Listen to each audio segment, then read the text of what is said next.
आज मेरा जादुई आईना पूरी तरह बनकर तैयार हो चुका है। अब मैं पूरी दुनिया पर राज करूंगा, लेकिन उससे पहले मैं उस अच्छी जादूगरनी को बंदी बनाऊंगा। तुम चिंता मत करो बेटा, सब कुछ ठीक हो जाएगा।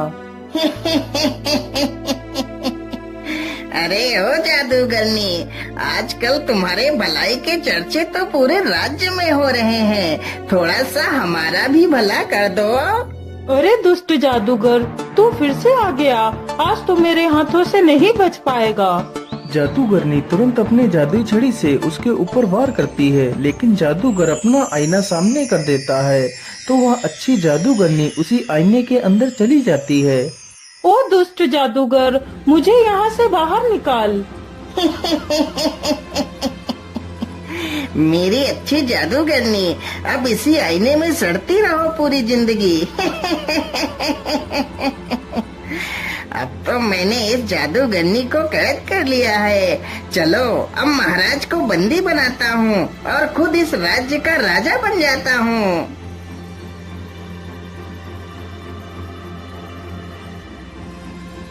महाराज, पेश करता हूँ दुनिया का सबसे अद्भुत आईना। इसमें आप अपने आप को देखकर यह जान सकते हैं कि आप कितने शक्तिशाली हैं महाराज।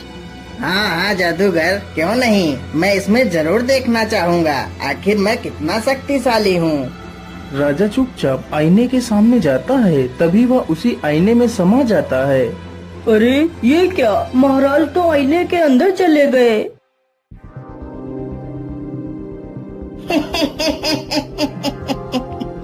ध्यान से सुनो मेरे दरबारियों, आज से तुम्हारा राजा मैं हूँ।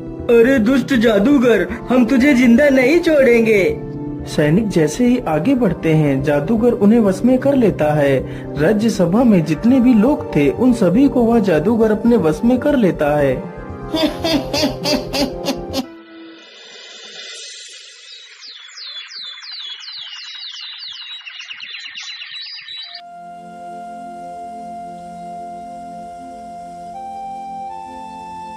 बेटा, तुम रोज रोज ऐसे कब तक भटकते रहोगे? मेरी मानो तो तुम्हें महाराज के पास जाना चाहिए। वह तुम्हें जरूर किसी नौकरी पर रख लेंगे। वह बहुत दयालु हैं। हाँ माँ, आप बिल्कुल ठीक कहती हो। आज मैं महाराज के पास ही चला जाता हूँ। इतना सोचकर रमेश एक पोटली में खाना बांधता है और राजा से मिलने के लिए निकल पड़ता है।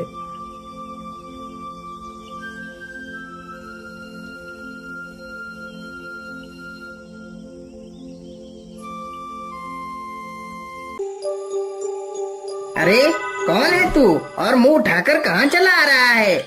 मेरा नाम रमेश है और मैं महाराज से मिलने के लिए आया हूँ। महाराज से मिलने? लेकिन उनसे मिलने के लिए तो तुम्हें इस आईने के अंदर जाना पड़ेगा। लेकिन मैं कुछ समझा नहीं, आप क्या कहना चाहते हैं? मैं यही कहना चाहता हूँ कि मैंने तुम्हारे महाराज को बंदी बना लिया है और अब मैं खुद इस राज्य का राजा बन गया हूँ। वैसे तो मैं एक जादूगर हूँ। अरे दुष्ट जादूगर, तू मेरे महाराज को छोड़ दे, नहीं तो मैं तुझे जिंदा नहीं छोड़ूंगा।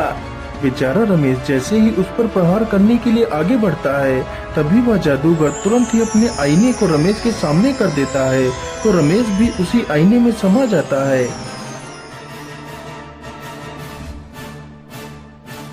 अरे ये मैं कौन सी दुनिया में आ गया? लेकिन यहाँ पर तो कोई भी नहीं दिखाई दे रहा है। आखिर महाराज कहाँ पर हो सकते हैं? चलो सीधे ही चलता हूँ।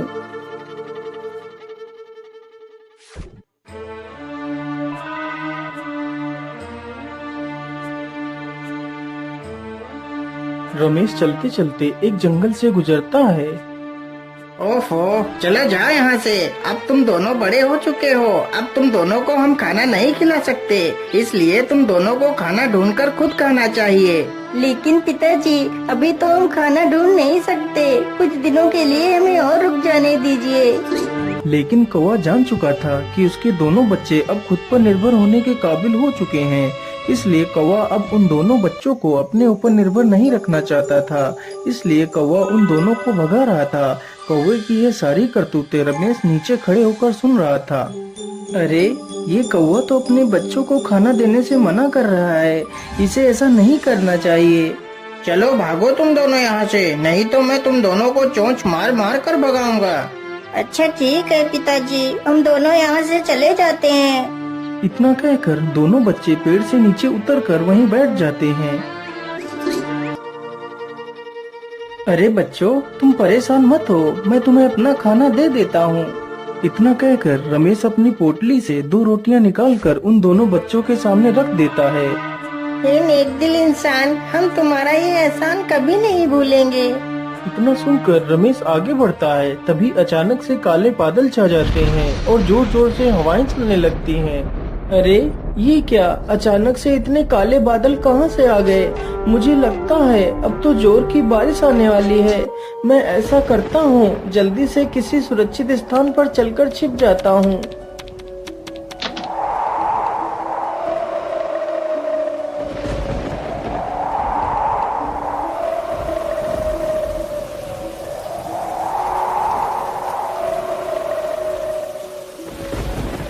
अरे उधर तो एक झोपड़ी है, चलो जल्दी से उस झोपड़ी में चलकर छिप जाता हूँ। रमेश जल्दी से उस झोपड़ी में जाकर छिप जाता है। ओहो, आज तो मैं कितना थक गया हूँ। मैं ऐसा करता हूँ, इसी स्थान पर थोड़ा सा आराम कर लेता हूँ। इतना कहकर वह जमीन पर लेट जाता है और सो जाता है। अरे भैया, जिस भले आदमी ने हमें खाना खिलाया था वह कालिया की झोपड़ी की तरफ गया है। अगर कालिया आ गया तो उस भले आदमी को वह नुकसान पहुंचा सकता है। हमें जल्दी ही उस झोपड़ी में चलना चाहिए। इतना कहकर वे दोनों झोपड़ी की तरफ निकल पड़ते हैं। वह झोपड़ी एक सर्प की थी। अरे यह मेरे घर में कौन सो रहा है? इसकी इतनी हिम्मत कि मेरे घर में सोए। मैं इसे जिंदा नहीं छोड़ूंगा। इतना कहकर वह सर्प उसे डसने के लिए आगे बढ़ता है। तभी वह दोनों बच्चे वहां पर आ जाते हैं और उस सर्प की पूंछ पकड़ लेते हैं। ओहो, ये इतनी जोर जोर से कौन चिल्ला रहा है? मुझे सोने दो। अरे राम राम राम, ये कितना जहरीला सर्प है, क्या करूं क्या करूं? रमेश तुरंत ही पास में पड़े एक पत्थर को उठाता है और सर्प के ऊपर पटक देता है, जिसकी वजह से सर्प मर जाता है। अरे बच्चों, तुम्हारा बहुत बहुत धन्यवाद। यदि आज तुम दोनों नहीं होते तो मैं आज इस सर्प के हाथों मारा जाता। इतना कहकर रमेश आगे के लिए निकल पड़ता है। वह चलते चलते समुद्र के किनारे से गुजरता है।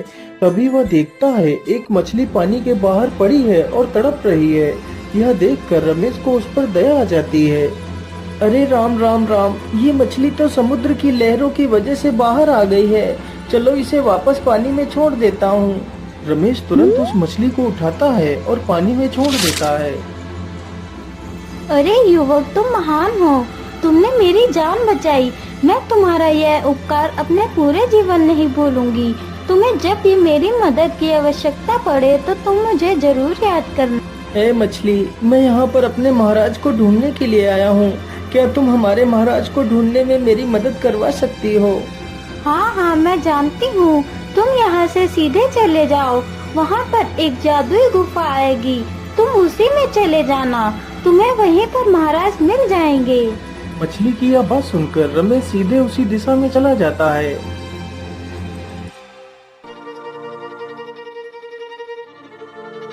मुझे लगता है यह वही गुफा है जिसकी बात वह मछली कर रही थी। चलो इसके अंदर चलता हूँ। रमेश गुफा के अंदर चला जाता है तो देखता है गुफा में कई सारे लोग बंदी हैं, जिसमें वह अच्छी जादूगरनी भी शामिल थी। महाराज, आप तो इस पिंजरे में बंद हैं। मैं आपको यहाँ से कैसे आजाद कराऊं? अरे बेटा, इस पिंजरे से आजाद भी होगे तो क्या, इस आईने से बाहर कैसे निकल पाएंगे? लेकिन आप कौन हो? मैं एक जादूगरनी हूँ। मुझे उस जादूगर ने धोखे से बंदी बना लिया है। हे जादूगरनी, क्या यहाँ से बाहर निकलने का कोई मार्ग नहीं है? बेटा, यहाँ से बाहर निकलने का बस एक ही रास्ता है। तो आप जल्दी से बताइए, वह रास्ता क्या है? मैं आप सभी को यहाँ से आजाद कराऊंगा। यहाँ से बाहर निकलने के लिए हमें एक जुगनू पत्थर ढूंढना होगा, जो पत्थर समुद्र में मिलेगा, यदि वह पत्थर मिल जाए तो मैं उस जादूगर को अच्छा मजा चखा सकती हूँ। हे जादूगरनी, आप चिंता न करें, मैं जल्दी ही उस जुगनू पत्थर को ढूंढ कर लाऊंगा। इतना कहकर रमेश वहाँ से निकल पड़ता है और समुद्र के किनारे पहुँच जाता है। हे मछली मेरी दोस्त, तुम कहाँ हो? मुझे तुम्हारी मदद की आवश्यकता है। बोलिए दोस्त, तुम्हें मेरी क्या सहायता चाहिए?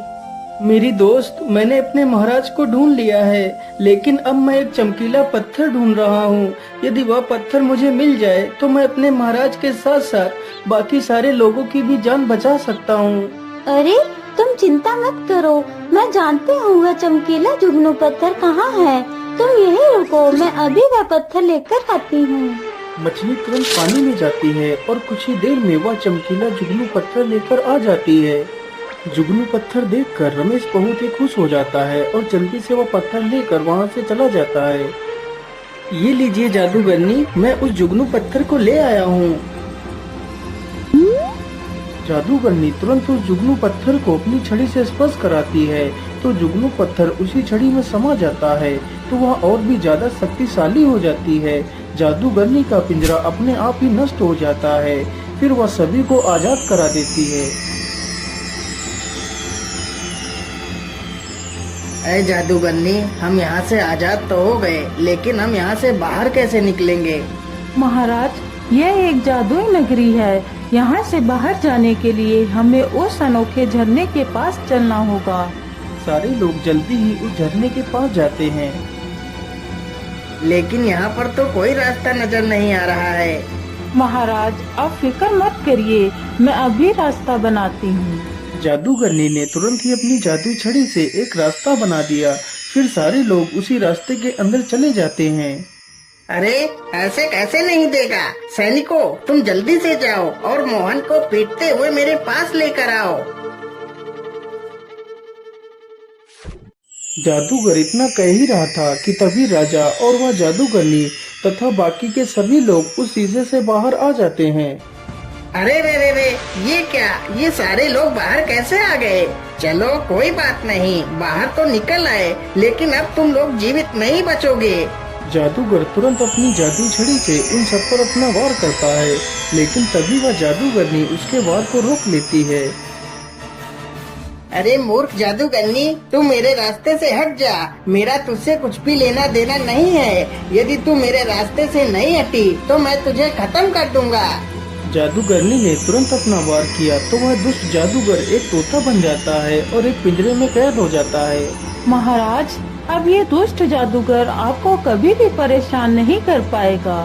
हे जादूगरनी, तुम्हारा बहुत बहुत धन्यवाद। मैं तुम्हारे इस उपकार को कभी नहीं भूलूंगा। इतना सुनकर वह जादूगरनी उस तोते के पिंजरे को उठाती है और वहाँ से चली जाती है। लेकिन बेटा, तुम कौन हो और तुम अचानक से उस आईने में कहाँ से आ गए थे? महाराज, मेरा नाम रमेश है और मैं आपके राज्य में ही रहता हूँ। फिर रमेश अपनी सारी कहानी राजा को सुनाता है। अरे रमेश, तुम बहुत ही बहादुर हो। मैं तुमसे बहुत प्रसन्न हुआ। यदि तुम अपनी बहादुरी नहीं दिखाते तो हम कभी भी उस कैद से आजाद नहीं हो पाते। इसलिए आज से तुम मेरे विशेष अंगरक्षक हो। उसी दिन से रमेश राजा का विशेष अंगरक्षक बन जाता है।